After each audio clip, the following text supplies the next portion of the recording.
My name is Doug Millar. I'm a full-time investigator of violent crimes against children covered up by law enforcement. I've been specializing in this for over 20 years now, full-time, started in Santa Rosa, California, where I learned that children were being brought to our county and also to the city of Santa Rosa, sexually abused, tortured, and murdered on film. The FBI was notified about it, and they were refusing to do anything about it. And I realized I had just felt I had found or discovered the Achilles heel of the New World Order, something I'd never even heard about before.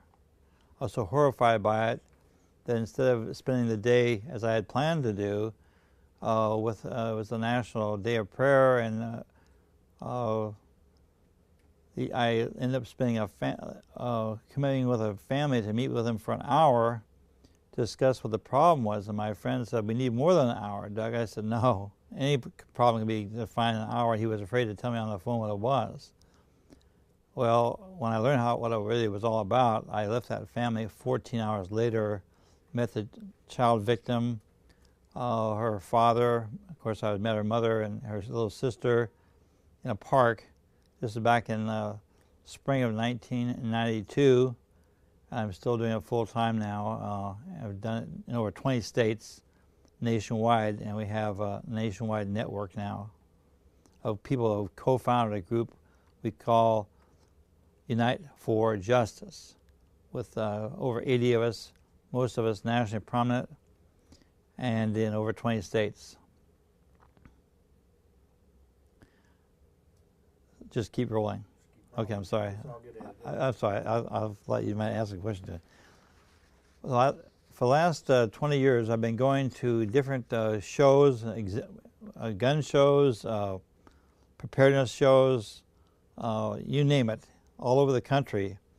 And I like to show people this picture, and I ask them, male or female? Thousands of people have seen this photograph. 80% say female, but they're all wrong.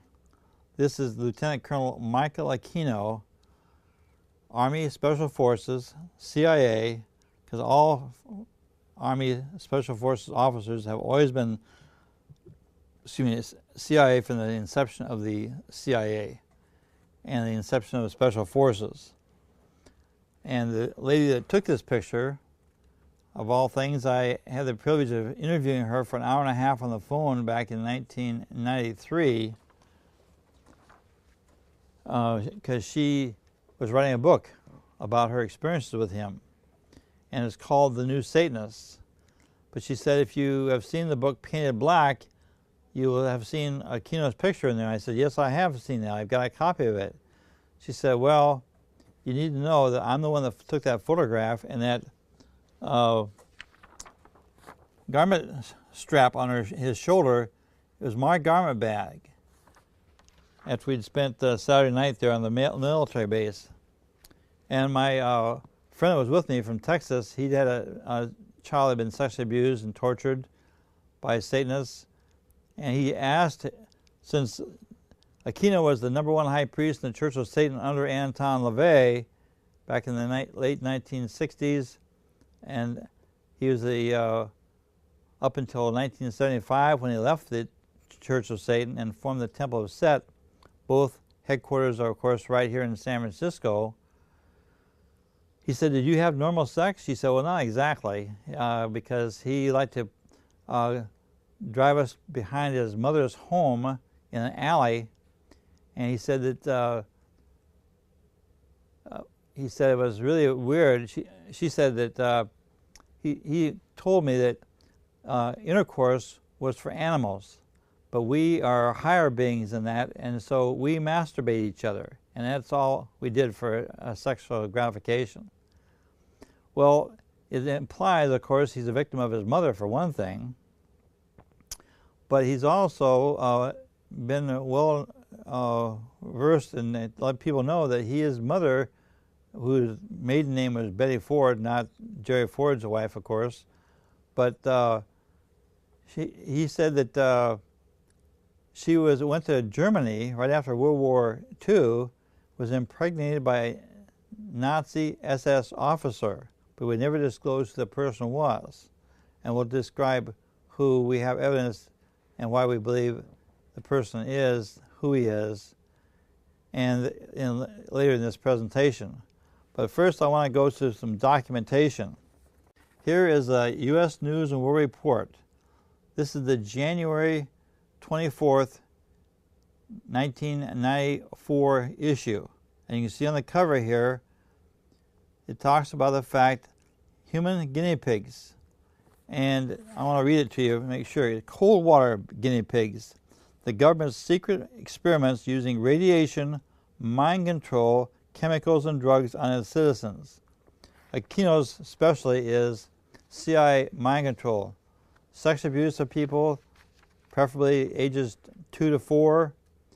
Then they split the personality by torture, sodomy, drugging them, and then they program those altered personalities, because when a child is sexually abused, and it hurts obviously, it splits the personality. And so the mother and father see the personality went to the daycare or out to out with maybe a grandpa, or went to a church in some cases. Let me assure you, there are a lot of cases of this we have on file. And now the parents see this personality that went to that location, but they don't realize that little Johnny and little Janie have altered personalities. Not just one, but several, because when different forms of torture occur, they can't handle it, and so it splits them off into altered personalities, some male, some female in the same person. So now little Johnny and little Janie can be programmed to, one could be a drug runner as a child. Who would suspect a child walking down the street with a lunch pail might have drugs, CIA drugs in those lunch pail? Or they could be a child sex slave. And then another personality, a third one, could be a spy. A fourth one could be a spy who also assassinates, is assigned to go out and kill people. And it goes on and on. And that's where the term Manchurian Candidate came from. Now, this is a very interesting article, because this came out 1 month after they found Polly Klaas's body in our county. She was kidnapped from our county in Petaluma, which is about 15 or 20 minutes from my home. And what happened was she was kidnapped on October 1st, 1993. And her, we suspected initially, because we were holding weekly meetings in a church in Santa Rosa exposing what was going on in the county, and we were building a big network, and we had John DeCamp come to town from Lincoln, Nebraska, and he wrote a book called The Franklin Cover-Up, Child Abuse, Satanism, and Murder in Nebraska, exposing a nationwide network. And in that story, in that book, he quotes a statement by Ted Gunderson, former head of the FBI from Los Angeles. Now, I've been working with Ted Gunderson and John DeCamp since the fall of 1992 in many states. And we've did a lot of things separately and a lot of things together. I've met them in many states, actually. In fact, Ted Gunderson, before he passed away last year with bladder cancer, he told me that the fact that I had a contract put out on him in the early 1980s, and he said, and it was Aquino that put the contract on him, because he was investigating, exposing Satanism and CIA drug running in America.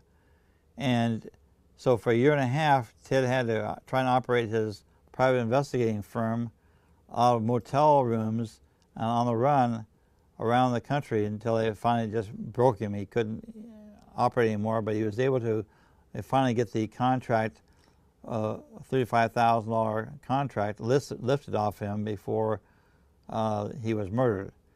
And so I give you this background because I've had the privilege of working with many of the top people in America, exposing Aquino, exposing why would this CIA get involved in Satanism? It's such a contradiction, you would think, in and because they wanted Manchurian candidates, and they found the best way was to hurt the children when they're small, split their personalities, and then they come back in their lives as they grow up, and they use them for many different things. Now, after Polyglass's body was found, as I said, this story came out. But before this story came out, there was one a month earlier. It was dated December 27th that week, which was between Christmas and New Year's. It was only a one-page story, but it was called The Finders. If you go on the internet and look up CIA The Finders, you'll see, and put in U.S. News and World Report, you'll find that it's a shocker to find out that the CIA was exposed in Washington, D.C., involved in child sex slavery, shipping children overseas. The police raided the Finders, and the man that ran it, he said that, no, I'm not an employee of the CIA, but I do have contracts with them. I teach them how to use computers. His wife, of course, was also working for the CIA, and his son was flying for the CIA, Air America. During the Vietnam War, you can check it out, it's very well documented. Air America was running CIA drugs out of the Bermuda area, and they were running them all over into America. The CIA that was really a CIA war. And Johnny Camp, that wrote the Family Cover-Up, he actually was assigned to the CIA when he got over there. He was an attorney who kept taking advanced courses, hoping the war would get over.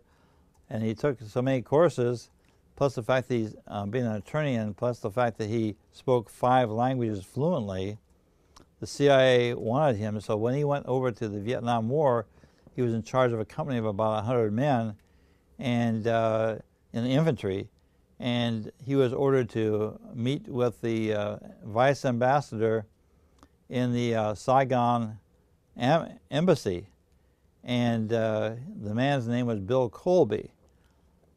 Some people, of course, will recognize that name because Bill Colby became the head of the CIA later on, after the Vietnam War was over, for a short stint. But he exposed too much about the CIA's mind control to the U.S. Senate Intelligence Committee, and therefore Kissinger ordered Joe Ford, his first act as president was to fire Bill Colby. Bill Colby became John DeCamp's closest friend and ally and mentor for 25 years until he was kidnapped, tortured, and murdered a tributary to the Potomac, and they said his canoe capsized, and of course it was a lie. John DeCamp found out from Ted Gunderson, like I say, former head of the FBI from Los Angeles, that it was so interesting that Colby was tortured for 4 days before they put a bullet in his head, and they said he drowned in the Potomac's tributary. So our country has been basically, I believe that most people that join the FBI, join the CIA, are good, honest, honorable people when they join. But in order to get ahead in the organizations anymore, they have to compromise their principles.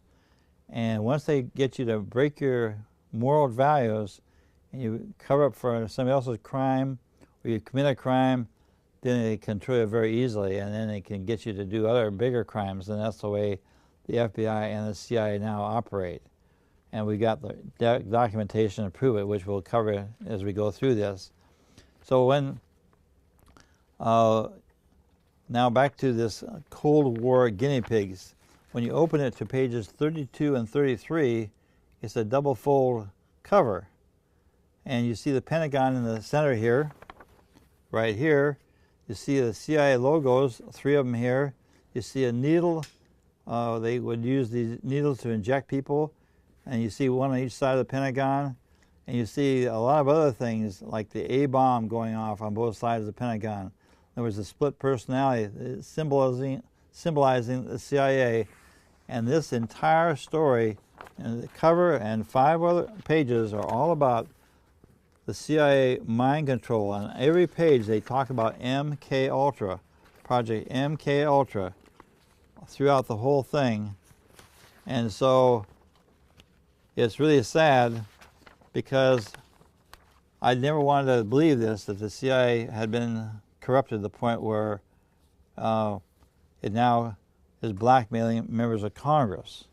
And people say, oh, come on, they wouldn't be blackmailing members of Congress. Well, I want to just show you a headline from the Washington Times, a daily paper in Washington, D.C.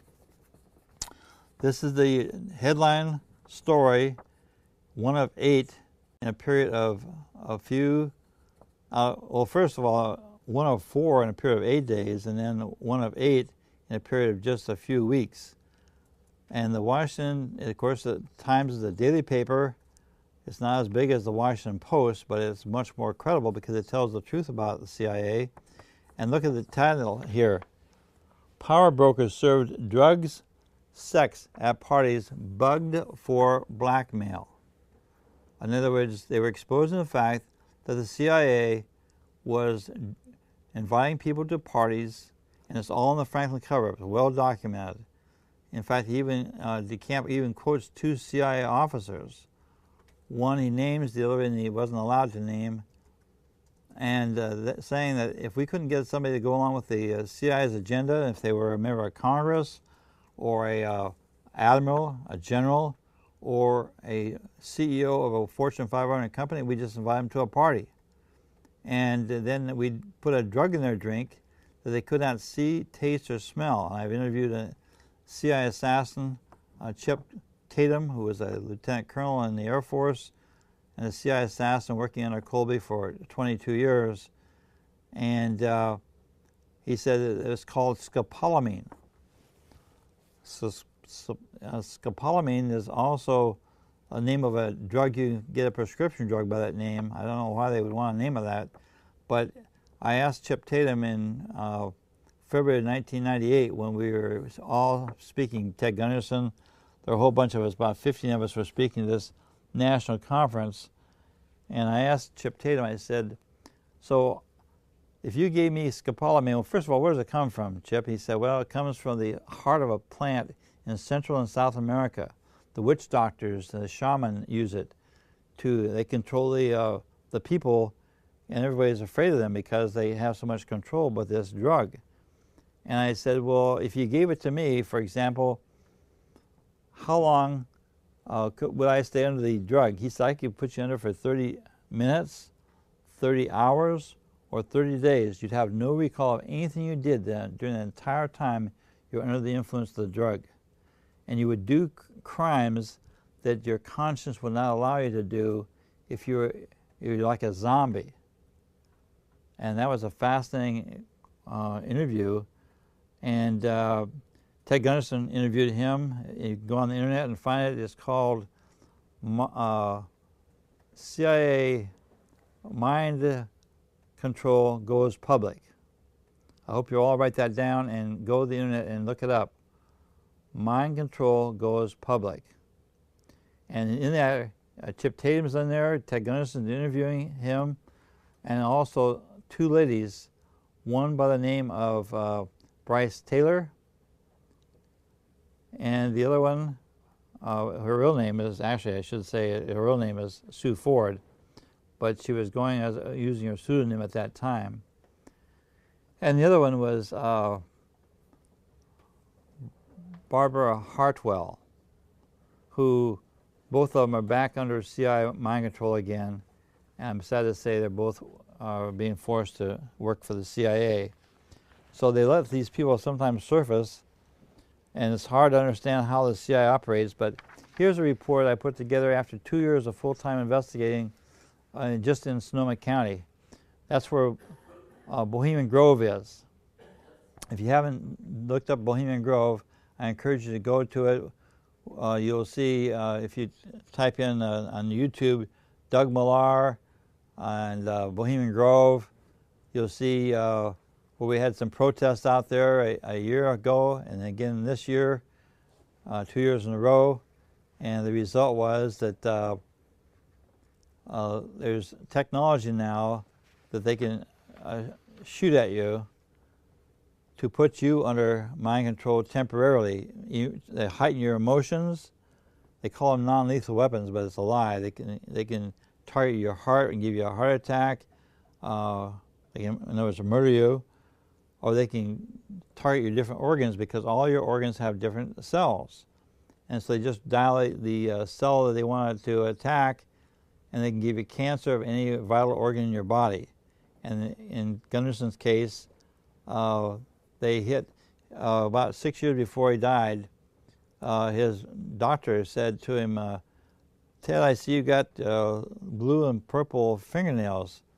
He said, "Do you know what caused that?" And Ted said, "I have no idea." He said, "Well, you've been hit with cyanide and arsenic."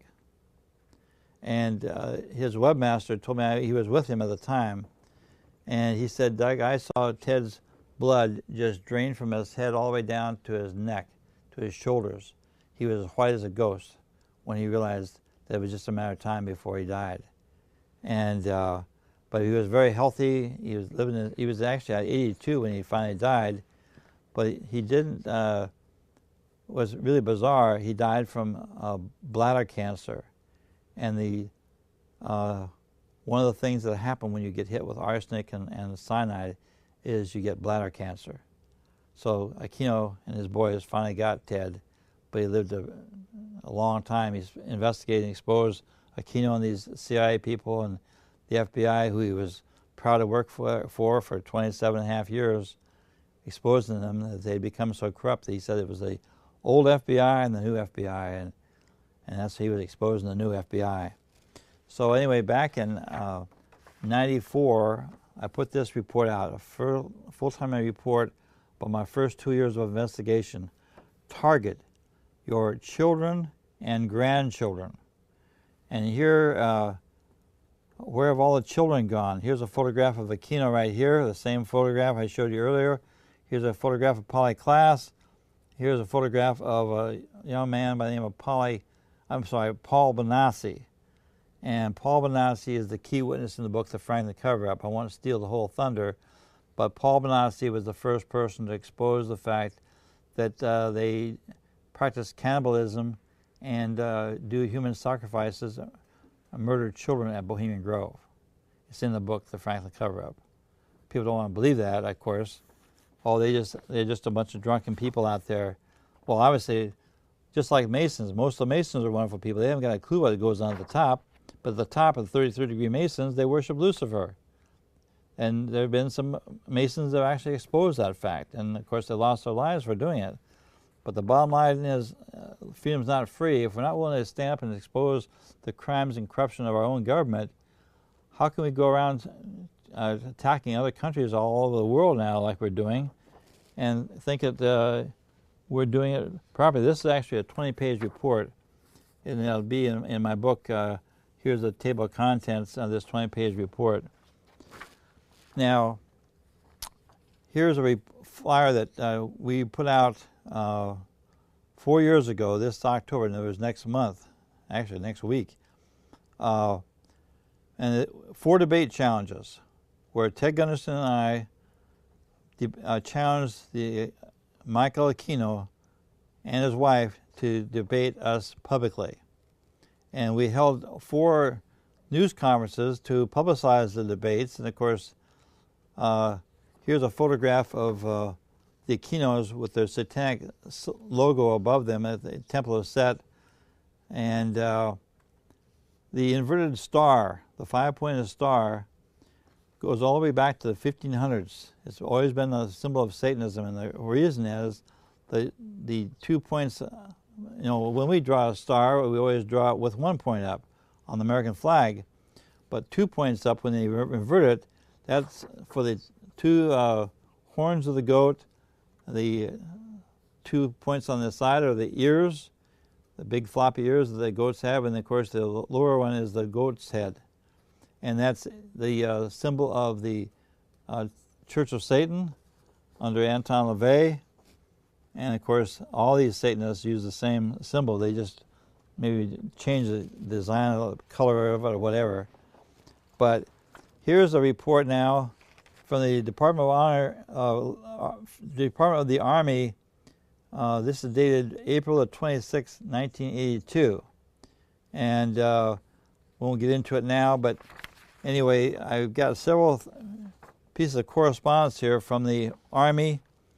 And here's a San Francisco Chronicle story that came out when Aquino got exposed for sexually abusing children and the Army base Presidio in the daycare on base in 82, 83.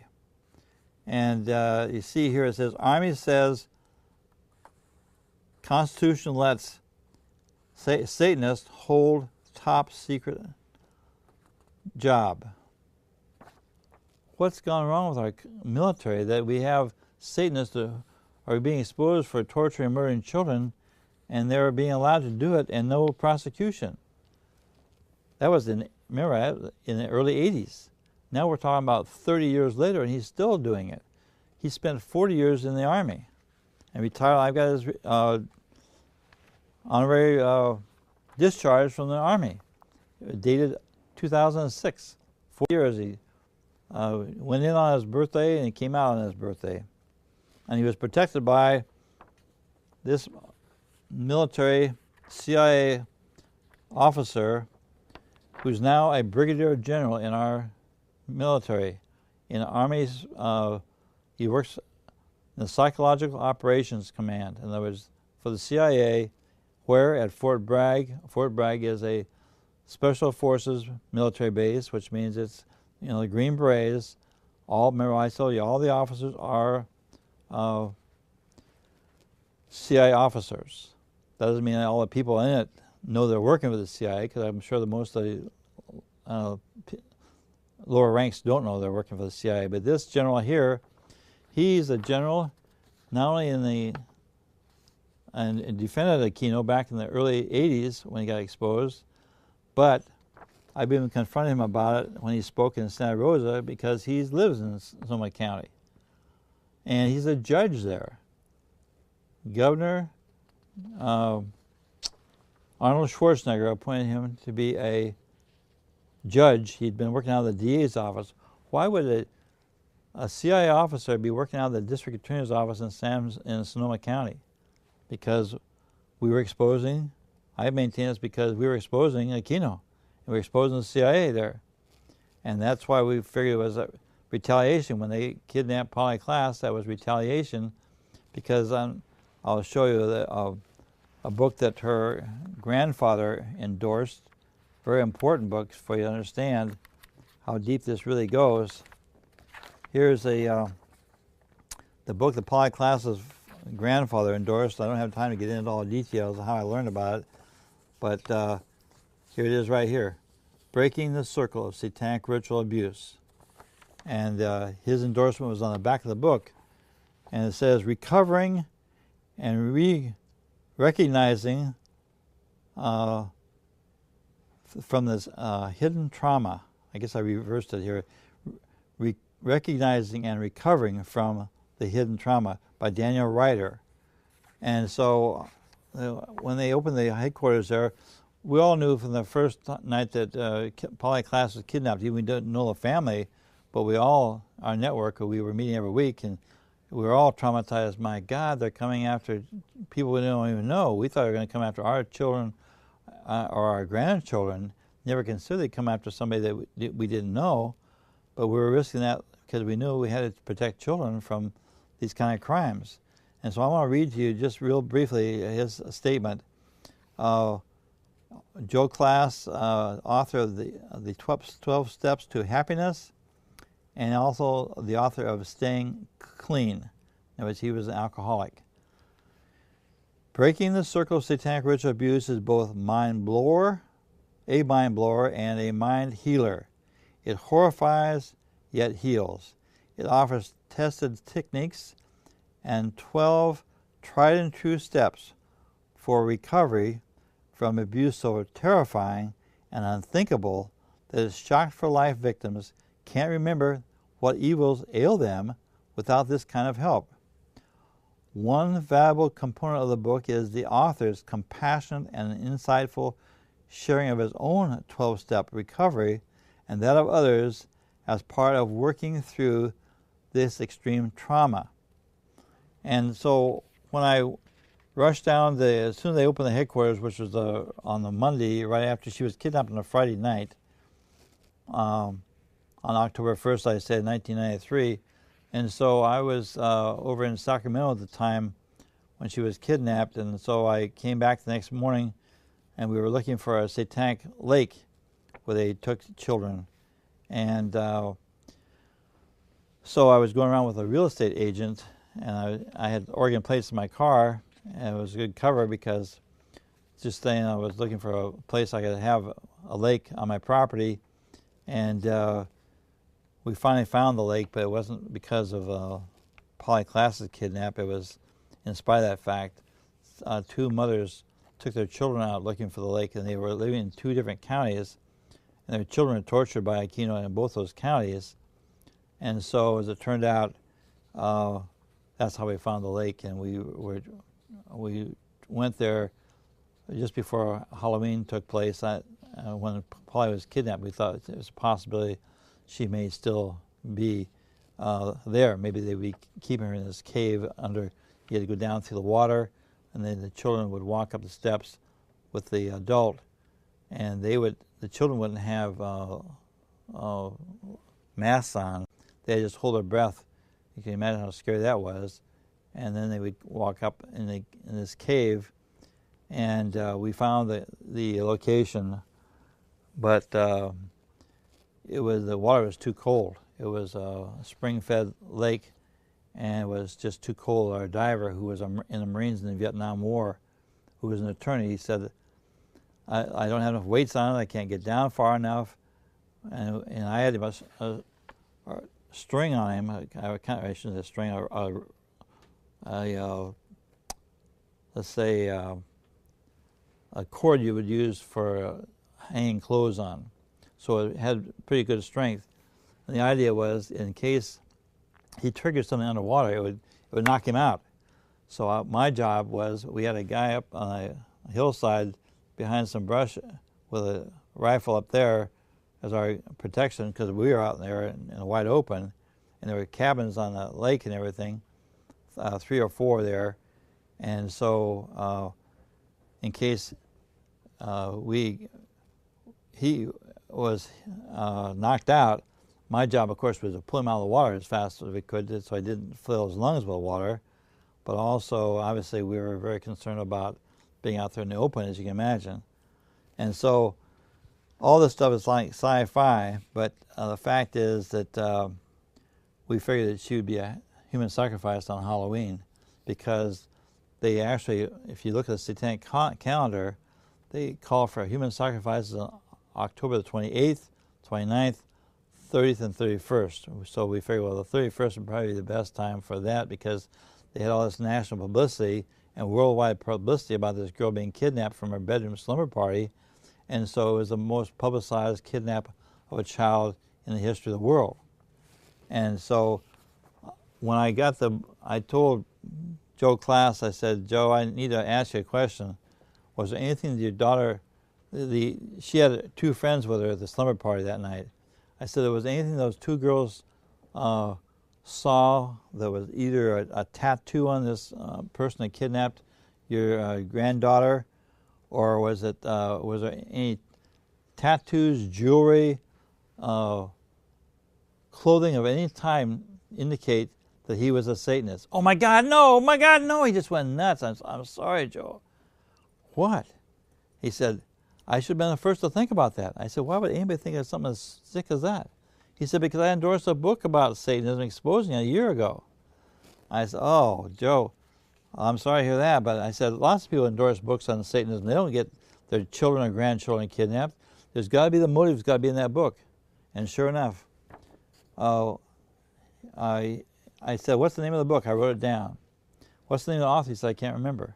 I said, you can't remember the name of the book and you endorsed it? How could that be? He said, well, because what happened was my friend that endorsed the book. He was a victim of Satanists on both sides of his family all the way back for generations. And he knew that the penalty for exposing their code of silence and secrecy was you don't get murdered, you get tortured to death. And so he used a pseudonym. And so he couldn't remember what the guy's pseudonym was. He just remembered his real name because he was a mentor to this guy when they were both AA. And so the result was that next morning Joe called me at the headquarters. I was there and early every morning at 6 a.m. And he called me about 7:30 or so and said, Daniel Ryder. And there's the section there on mind control, but the summary talks about the Marionette program where they would have experimental laboratories. These all forms of drugs, all forms of mind control, splitting personalities, and programming people to become assassins. That's where probably a good time to leave off.